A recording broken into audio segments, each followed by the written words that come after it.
नमस्कार दोस्तों, जीके पाठशाला में आप सभी का स्वागत है। आज हम देखने वाले हैं प्राचीन भारत के इतिहास के 50 महत्वपूर्ण प्रश्न, जो कि केवल मगध पर आधारित हैं। और इस लेसन से बहुत सारे क्वेश्चन पूछे जाते हैं प्रतियोगी परीक्षाओं में। और खास करके ये एसएससी के एग्जाम में अधिक पूछे जाते हैं, और हमारे टीचर के एग्जाम में भी पूछे जाते हैं। जीके के पोर्शन में जो इतिहास वाला पोर्शन है उसमें पूछे जाते हैं। तो शुरू करते हैं। देखते हैं पहला क्वेश्चन। पहला प्रश्न है, साम्राज्य का विस्तार किस काल में हुआ? ऑप्शन नंबर 1 मौर्य काल, बी गुप्त काल, सी कुषाण काल, डी सातवाहन काल।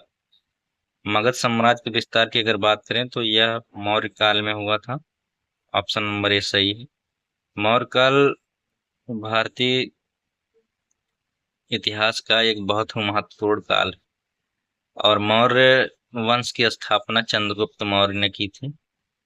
और इसी वंश के राजा थे अशोक, जो कि बहुत ही महान राजा हुए। और चाणक्य जो है चंद्रगुप्त मौर्य के गुरु थे, और इन्होंने ही इन्हें राजा बनाया और काफी योगदान किया। देखते हैं दूसरा प्रश्न। मगध का सबसे प्रसिद्ध शासक कौन था? तो देखते हैं इन चारों में से मगध के सबसे प्रसिद्ध शासक की अगर बात करें तो Chandragupta Maurya, Ashoka, Bindusara, Ajatashatru. Option number B सही है, अशोक। अशोक ने भारत की सीमाओं को अफगानिस्तान तक बढ़ाया, जो कि आज का अफगानिस्तान है, पहले वो भारत में ही था अशोक के समय में। लगभग संपूर्ण भारत पे इन्होंने राज किया, और इन्होंने कई अभिलेख उत्कीर्ण करवाए। और ये जो है सम्राट एक भारतीय इतिहास में अशोक महान के भी नाम से जाने जाते हैं। और इन्होंने बाद में बौद्ध धर्म अपना लिया था कलिंग युद्ध के बाद। तीसरा प्रश्न देखते हैं। मगध साम्राज्य की राजधानी कौन थी? मगध की अगर राजधानी की बात करें तो Pataliputra, Vaishali, Kaushambi, Ujjaini. Option number A सही है, पाटलिपुत्र। मगध की राजधानी पाटलिपुत्र बहुत समय तक रही। और पाटलिपुत्र की अगर बात करें तो आधुनिक जो पटना है बिहार में, ये आपका जो है पाटलिपुत्र था मगध। और क्वेश्चन नंबर 4 देखते हैं।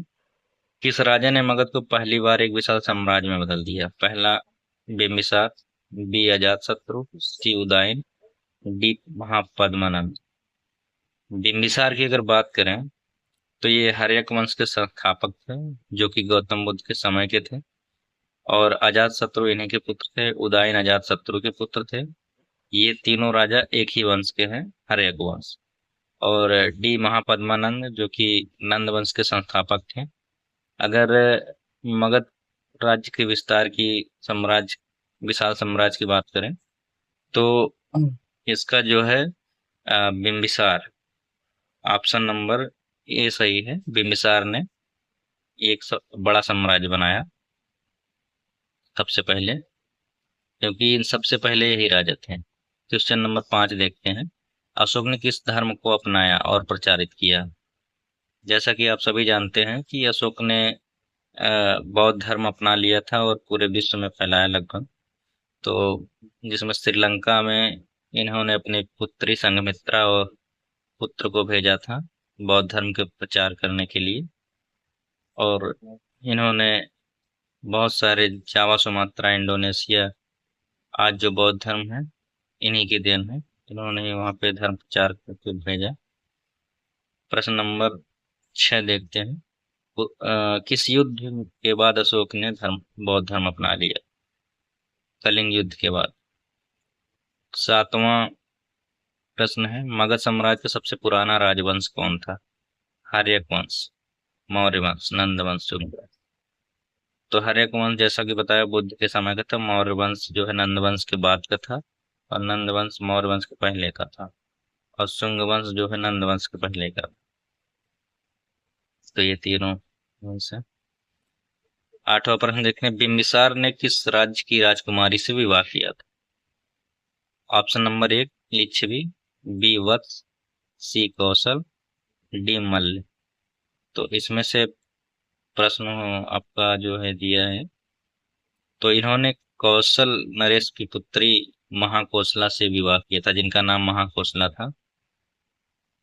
और इसी के साथ प्रश्न नंबर 9, अजात शत्रु ने किस प्रसिद्ध विद्वान से मंत्रणा की थी? अजात शत्रु के समय में, जैसा कि आपको बताया, चाणक्य नहीं थे, ये तो मौर्य वंश में थे। अजात शत्रु जो कि बुद्ध के बाद हुए थे। और इन्होंने, जब तक बुद्ध जीवित थे तब तक अजात शत्रु भी थे। तो इन्होंने बुद्ध के साथ मंत्रणा की और ये बौद्ध धर्म के अनुयायी थे। प्रश्न नंबर 10, किस मगध शासक ने पाटलिपुत्र को राजधानी बनाया? बिम्बिसार, अजातशत्रु, उदयन, चंद्रगुप्त मौर्य। तो उदयन ने पाटलिपुत्र को राजधानी बनाया। पहले राजगिरी या गिरिब्रिज थी, राजगिरी या गिरिब्रिज के नाम से जाना जाता था, जो बाद में इन्होंने पाटलिपुत्र को राजधानी बनाई उदयन ने, जो कि उदयन के नाम से भी जाना जाता है इन्हें।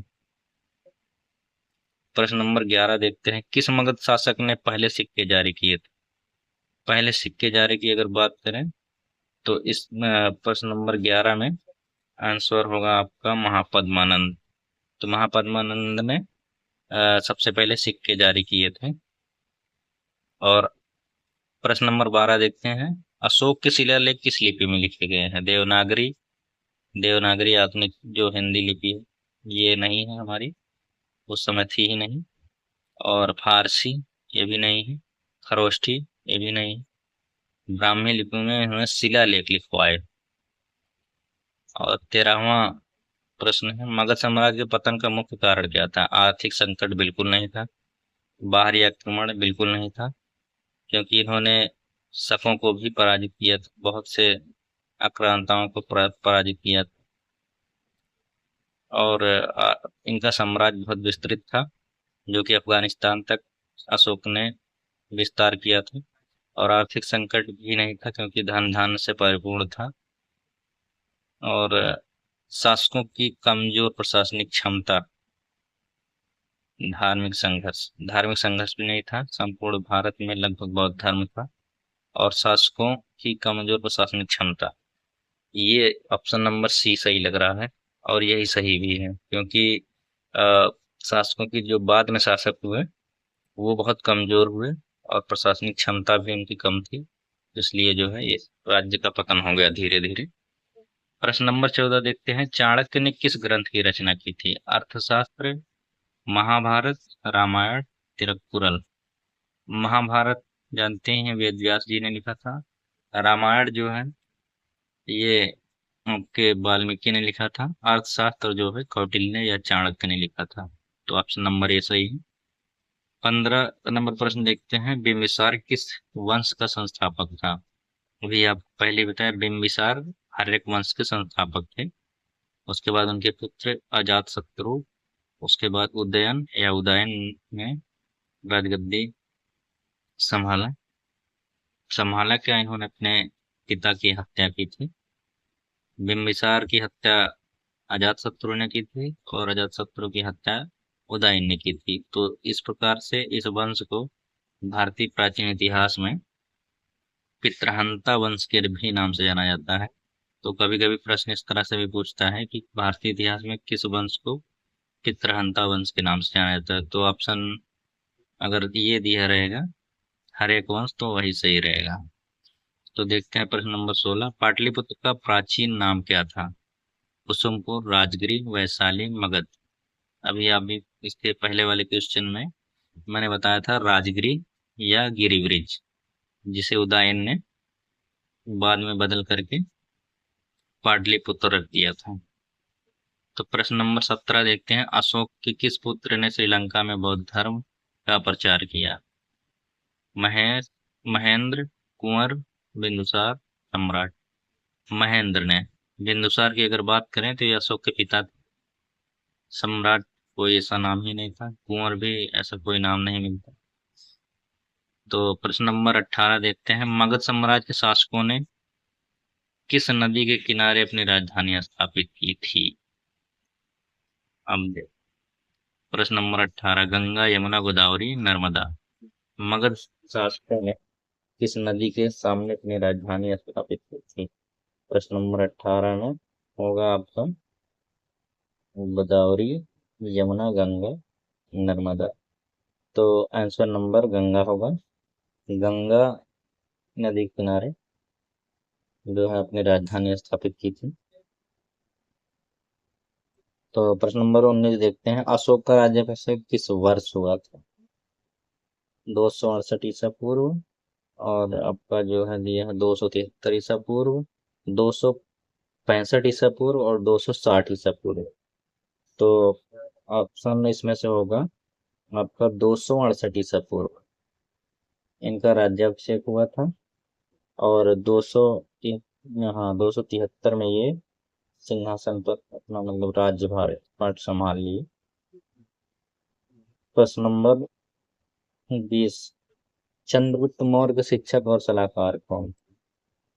पाणिनि नहीं, अश्वघोष नहीं, चाणक्य सही। ऑप्शन नंबर बी पतंजलि भी नहीं, ऑप्शन नंबर बी सही चाणक्य।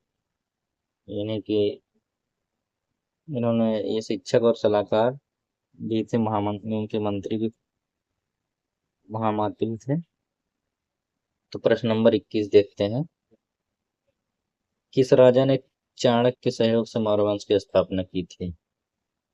चंद्रगुप्त मौर्य ने। प्रश्न नंबर 22, मगध साम्राज्य की स्थापना किस काल में हुई? वैदिक काल में, उत्तर वैदिक काल में, महाजनपद काल में, गुप्त काल में। गुप्त काल एक अलग ही काल है, वैदिक काल आपका लगभग ये 3500 ईसा पूर्व है, और उत्तर वैदिक काल उसके बाद का काल है। और इस प्रकार से मुझे लग रहा है ऑप्शन नंबर बचता है सी। तो महाजनपद काल में मगध साम्राज्य की स्थापना हुई थी। प्रश्न नंबर 23 देखते हैं, किस शासक ने मगध साम्राज्य का विस्तार अफगानिस्तान तक किया? क्षमा कीजिए। तो बिम्बिसार, अजातशत्रु, चंद्रगुप्त मौर्य, अशोक ने।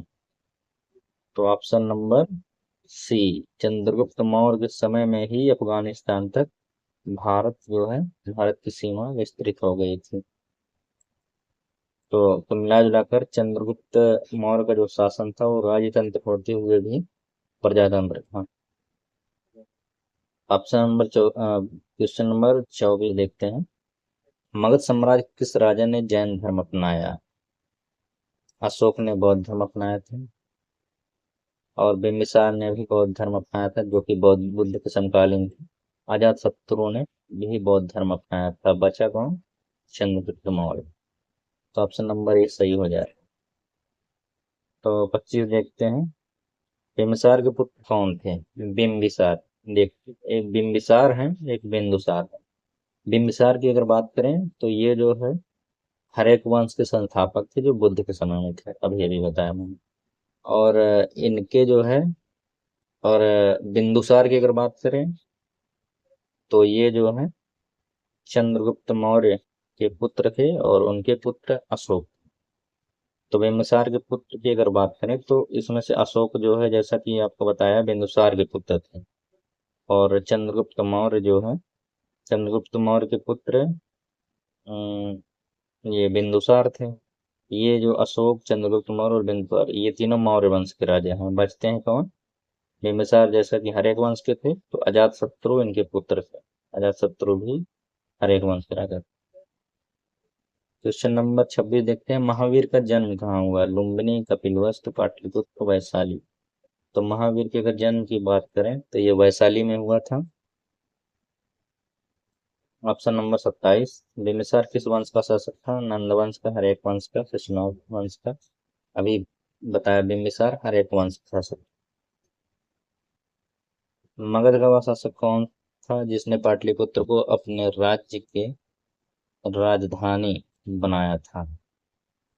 पाटलिपुत्र को अपने उदयन। प्रश्न दोबारा से रिपीट हो गया।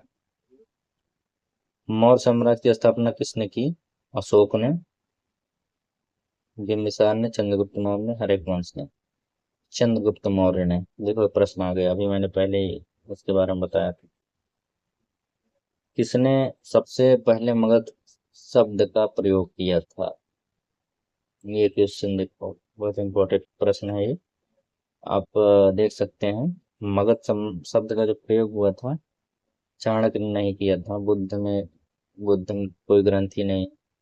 ये वेदों में जो है मगध शब्द का प्रयोग किया गया था। प्रश्न नंबर 31 देखते हैं, मगध साम्राज्य का सबसे महत्वपूर्ण धार्मिक स्थल कौन सा था? पहला है सारनाथ, दूसरा बोध गया, तीसरा श्रीनगर, और चौथा है वैशाली। तो इसमें से ऑप्शन नंबर बी सही होगा, बोध गया। अब देखते हैं प्रश्न 32, किस मगध शासक के काल में बुद्ध प्रथम बौद्ध संगीति हुई? बौद्ध संगीति क्या होती है? बौद्ध संगीति होती है कि बौद्ध जिसमें बौद्ध धर्म के ग्रंथों का एक निर्माण किया जाता है और उसका संग्रहण भी किया जाता है, संरक्षण किया जाता है, और बौद्ध धर्म पे एक विशाल सभा होती है, चर्चा किया जाता है।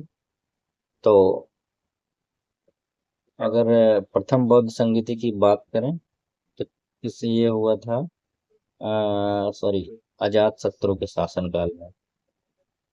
क्योंकि बिंबिसार के समय में जो है बुद्ध थे, और बुद्ध के मानने के बाद पहली बौद्ध संगीति हुई थी जो अजात शत्रु ने करवाया था। तो ऑप्शन नंबर सी सही हो जाएगा। तो देखते हैं 33,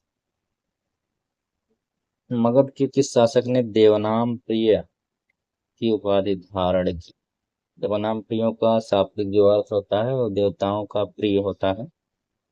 तो इसमें से अशोक ने इस उपाधि को धारण किया था, क्योंकि अशोक को लोग देवताओं का दूत मानते थे, देवताओं का प्रिय मानते थे जनता। तो अशोक ऑप्शन नंबर बी सही है।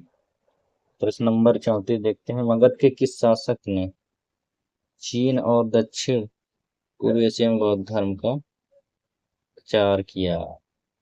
कौन कर सकता है इसमें से, बताइए। तो ऑप्शन नंबर ए सही होगा, इन्होंने ही बौद्ध धर्म को सबसे ज्यादा प्रचार किया था। प्रश्न 35, किस मगध शासक के काल में द्वितीय बौद्ध संगीति का आयोजन हुआ था, या संगीति हुई थी? तो बिम्बिसार, अजातशत्रु, अशोक, चंद्रगुप्त मौर्य। चंद्रगुप्त के समय में हुआ था। अगर दूसरी बौद्ध संगीति की अगर बात करें तो इसमें से हो जाएगा अजात शत्रु। और क्षमा कीजिए, ऑप्शन नंबर बी, अशोक के समय में नहीं हुआ था, चंद्रगुप्त मौर्य के समय भी नहीं हुआ था, बिम्बिसार तो अजात से ऑप्शन नंबर बी ही सही है अभी। किस मगध शासक के समय में तीसरी बौद्ध संगीति का आयोजन हुआ था? तीसरी बौद्ध संगीति पूछा है, तो इसमें से होगा आपका ऑप्शन नंबर ए, अशोक। दूसरे वाले में बी, और इसमें 36 में होगा आपका अशोक शासनकाल में। मगध के किस शासक ने अपनी राजधानी पाटलिपुत्र से राजगिरी हस्तांतरित की थी? देखो फिर वही क्वेश्चन आ गया, उदयन ने पाटलिपुत्र से, ओ सॉरी सॉरी, क्षमा कीजिए, पाटलिपुत्र से राजगिरी हस्तांतरित की थी। प्रश्न नंबर 37 का अजात शत्रु ने।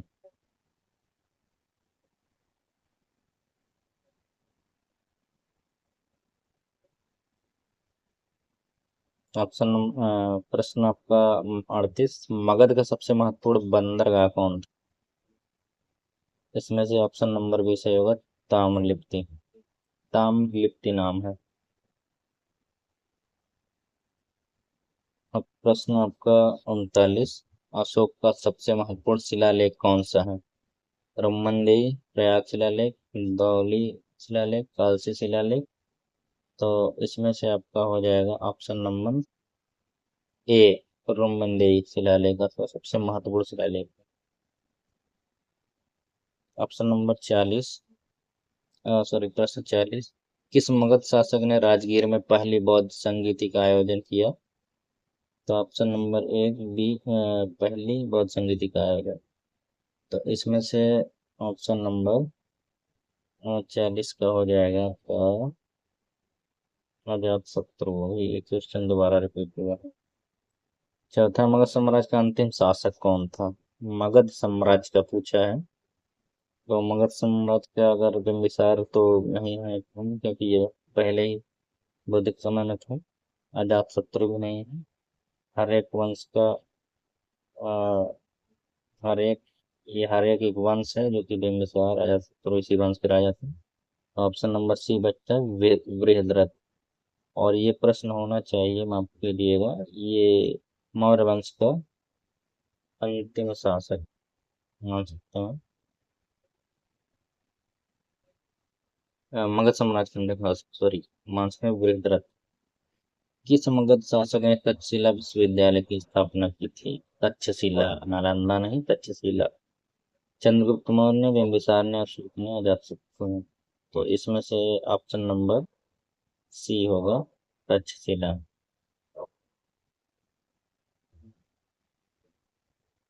सॉरी, अशोक।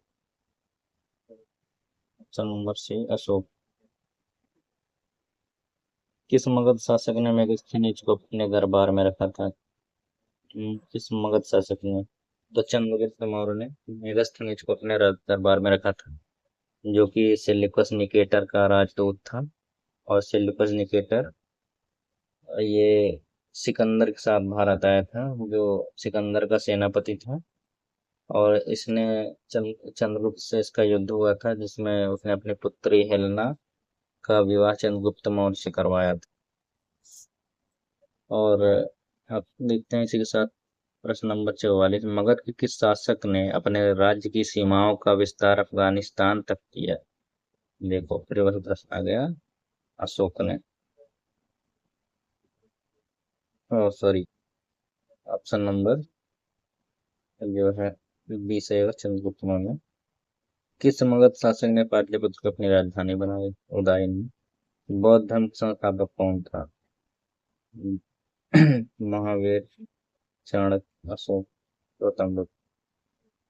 गौतम बुद्ध सही है, ऑप्शन नंबर बी। प्रश्न नंबर 47, किस मगध शासक ने अपने राज्य में धर्म का पालन करने का आदेश दिया था? तो अशोक ने बौद्ध धर्म अपना लिया था खुद, और बौद्ध धर्म का पालन करने के लिए लोगों से कहा। प्रश्न देखते हैं 48, किस मगध शासक के शासनकाल में भारत का पहला साम्राज्य स्थापित हुआ था? तो ऑप्शन नंबर सी होगा, ये बिंबिसार। इन्हीं के शासनकाल में पहला जो है मगध संगठित हुआ था। प्रश्न नंबर 49, किस मगध शासक ने यूनान के साथ संबंध स्थापित किए थे? यूनान के साथ, जैसा कि अभी आपको बताया, इसमें जो है आपका यूनान से अधीन संबंध है चंद्रगुप्त मौर्य ने, जो कि हेलेना से विवाह करके संबंध स्थापित किया था, सीधा मान सकते हैं ये। प्रश्न नंबर 50, किस मगध शासक ने अपनी राजधानी को राजगीर से पाटलिपुत्र हस्तांतरित किया? राजगीर से पाटलिपुत्र, ये है उदयन। तो दोस्तों, ये थे इतिहास के महत्वपूर्ण 50 प्रश्न। और इस प्रकार से अभी और वीडियो जो है आपको देखने को मिलेगी, जो कि बहुत सारी परीक्षाओं के लिए इम्पोर्टेंट होगी। उसमें से आपका जियोग्राफी भी रहेगा, और जियोग्राफी के क्वेश्चन भी करवाने वाला हूँ। और अ, जितना भी हिस्ट्री के बहुत ही लेसन, जो कि प्राचीन भारत से लेकर आधुनिक भारत तक आपको देखने को मिलेगा इस चैनल पे। तो इस चैनल को आप सब्सक्राइब कर लीजिएगा। जितने भी जीके से रिलेटेड हमारा क्वेश्चन हो, प्रश्न, सभी लगभग सभी परीक्षाओं के लिए उपयोगी रहने वाला है। तो इस वीडियो को देखने के लिए बहुत बहुत धन्यवाद।